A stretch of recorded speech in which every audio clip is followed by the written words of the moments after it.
Sa chapter 3 sa Genesis. No? Sa chapter 3 sa Genesis.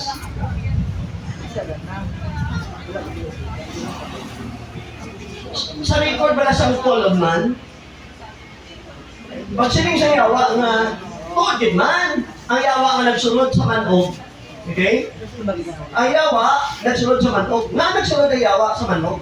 I mean nga nagsunod ang yawa sa sapat. Para makahambal ko siya. Pwede ba sa tao? Pwede man to si Adan, pwede man to si Ibas, gano'n. Oo, nga naman okay no. Pwede man gani ang kahoy mismo, maging sa kaan sa manog, dito sa masunod. This guy. Kaya bakit? Spirit. Wala sing bali ang spirit. Hindi niya ma-exercise ang iya power. I mean, hindi niya mapakita ang iya power kung magpabilin siya na unseen. Tama, Okay? makita. So nagsunod siya sa sapat na manog, kagin pahambal ang manog. I mean, naghambal siya, binagi sa manog. Sili niya sa kay Adan, kag sa kay iba. Matulid ba lang ang Diyos nagsiling yung hindi ka makaon sa bunga sa kahoy, sa silinga garden? Sino nagsabat? Si Iba nagsabat. Sino ang ginatagal ng paman, hindi makaon? Si Adan. Eh wala pa si Iba sa pagkatag sa paman. Pero nagsabat si Iba, wala siya na napatungkay. Wala sabat yun babae ba? Empowered? Si Iba? Ang lang bisa, sa lang empowered yan sa mga babae. That is wrong concept of woman empowerment. Wala ka na ginulat ang bana mo, wala ka na ginulat sa Adan, kay masiling abi, gaginhambala na siya ni Adan. Pero hindi first hand. Ang nabaton niya, second hand na rin sa bana niya, ang nakabaton sa first hand, ang bana, o si Adan, tali na siya na, ano ganit ang bana ng Diyos? Usap ka na, pamangkot ka. Tadi si Adan, pasabat niya kasi Adan ko, dapat ang masabat kasi Adan na nagabaton sa naman. Hindi magkaon sa bunga ng kawin, pero ano sabat niya? Gusto sabat niya, hindi. Gusto. Sorry kayo, wala siya kabalo. Ang sabat, di ba? Ang Diyos na siling, nasarang kami mga kaon, sa tanan nga bunga, sa kahoy sa siling garden, magluwas, sa bunga sa kahoy, ngayara sa tunga. Kag hindi kami magtandog. Ikaw ba lang Diyos hindi magtandog ako? Wala ang Diyos magambang hindi magtandog. Hindi na magkaon. Hindi magaman niya. O, empowered ang woman. Nga ginapasobrahan ng istorya. Kung sa gusto na batian. Akin niya siya. Concept of empowerment. May sobra gini. Nga gina-assume sa babae na gusto siya sa tanan natin yun. Di, mga babae, palaging tama eh. Ma'am, kabuan na sunod ka, di ba? Hindi mo na yung marasi. Hindi. Pwede ka magkatanaw. Hindi Women's Month sa mga March. No? So, gusto natin nga ang empowerment sa mga kababaihan ma-align sa principle and concept of God stipulated in the Bible. Kay kung ang secular empowerment ang pamatian natin, sa rang niya, i-distort ang gusto o plano sa Diyos sa existence ng man and woman. Dahil on pa na natin karon sa sunod sa panimalay, magbaba siya pag hindi siya naka-align sa biblical principle. And we praise God na may stipulated principle sa Diyos na mong Bible. Alam ka, so hindi tayo maligawan. Ang muna kamagkita. So, pagsabat di ba siya mo sila, at kikipibatan siyang manogin, kaysa lang sa mo. Siling siyang manog, siling siyang yawa. Hindi na siya gusto magkawan ka mo. Kaya hindi siya gusto na mag-alam ka mo.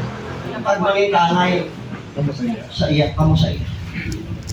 At next verse. Verse 4. Verse 4, ano? Pero ang sila ng manok, hindi matuod nga makatay ka mo. Ang nakimatang yawa. Okay, amo na sabat sa ang babae, ayun yung ibatan sa yawa. Pero may alam kita. Verse 5. Verse 4. O tapos ang ribat, ang verse 8, ano na kasunod sa verse 8? Sang pinalungan na sang isipako, hindi 3-6. 360. Sa nakita sa babae nga, kahoy, kanami ka, kulupon, kagantiyan, mabunga, kanami ka, kagtungod sa paghandog siya na, bali maalam, nagwa siya sa bunga,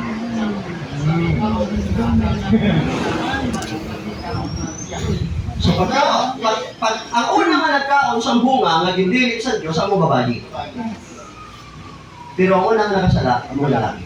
Wala din sa wine. Wala din siya may. Kaya nagkaon lang siya. Siya nagkaon sa kamanda rin sa Diyos, hindi magkaon. Tapos nag-aangkawan. Hindi tagaan sa kasawa niya.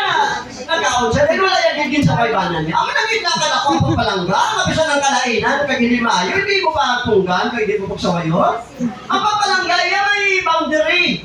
Ang pagpalangga, ang sa husto kag maayo lang. Bisa na mo kapalangga, mo ganan, mo kapalangga, mo asawa, pag hindi husto, ginahin mo sa mayon, tagluan. Correct. That is empowerment. Hindi lang plano sa Diyos ang napag-usap. Okay lang na siya. Ay, ito sa human line of thought kita ang madalang na theology paano talaga sa level of human understanding kita ma-experience Pastor Joseph ang panlomot ko sa dulo. So, kung ikaw ba na sala ang ginay mo sa asawa mo, kaya mo lang? Kaya pa lang mo siya?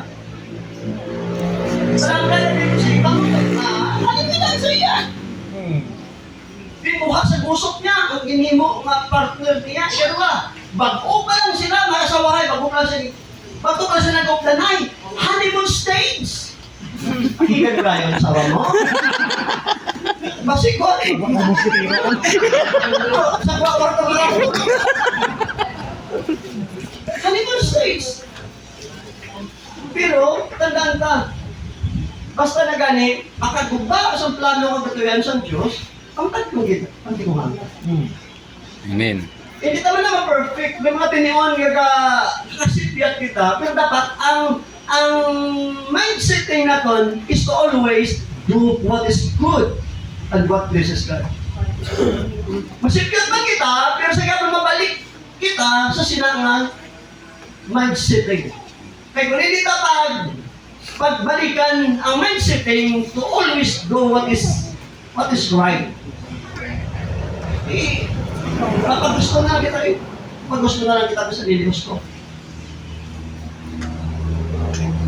Hindi perfection ang gina-control natin diri. Ayun ang gina-emphasize natin, kundi trying to do what is good and what pleases God. So, ang pagkadasod-dasod diri sa kasawa, nagdala sa kalaglagan siya. No? Hindi siya to ang nakakomit sa sala, kaya ba siya kabaton sa kamay.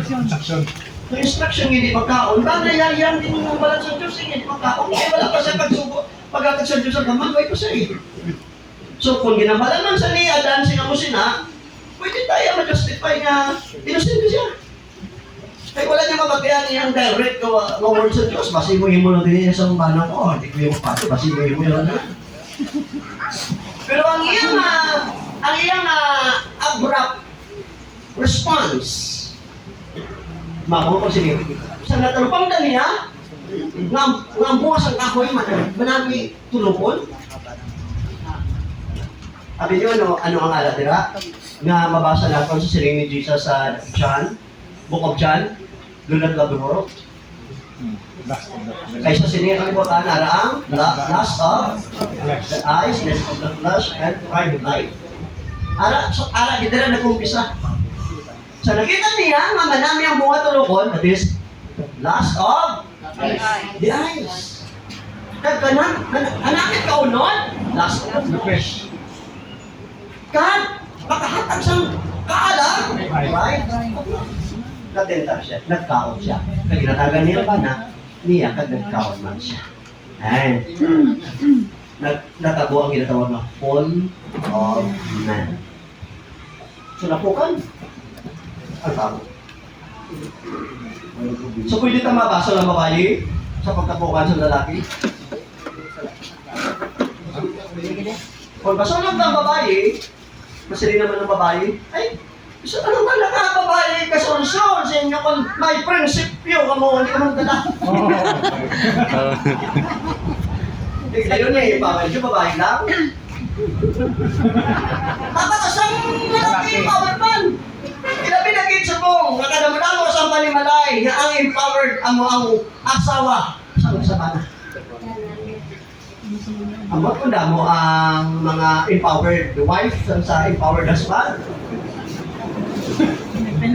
Wala ko bilit si iba, kasi hindi ko sa tao, no? Ha? Wala ko bilit, hindi ko na tao. Pag siya nag-coordinate, no? Pag siya nagsilingat, ano? To, di ba to? Baka kita, hindi.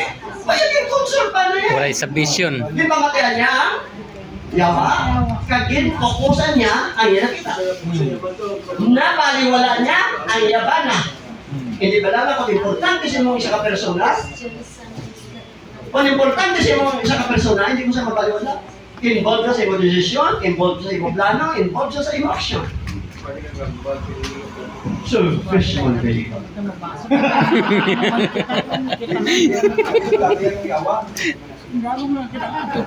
Wala yaman yung palabi ang yawa. Kundi nagsukom siya sa intrigue siya yawa. Hindi ba? Ama, ipos-ipos ka. Ay, pag siling siya yawa, ang ama siya hindi siya gusto nga magkaon ka mo, kaya mo na ulit. Kanina ka ba siya? Dahil hindi ka? Hindi pagbahin ang limon? Wala siya kasi. Hindi, namakuha siguro sa ibon. Wala siya na. Hindi, wala siya. So hindi kita matingala na si Samson, the strongest man the world ever had, napukan sa kay Delilah. Kay sa creation story pa lang, natumba na si Adan sa kahipa.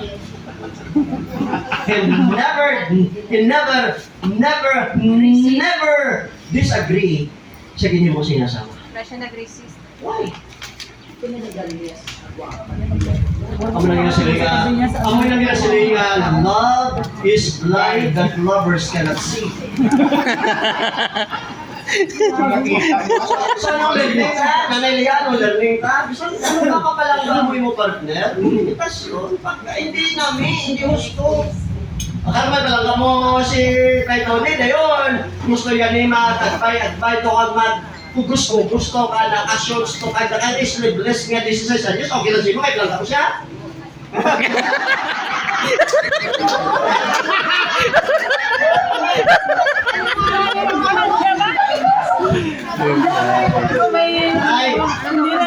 Hindi lang, parang kasi may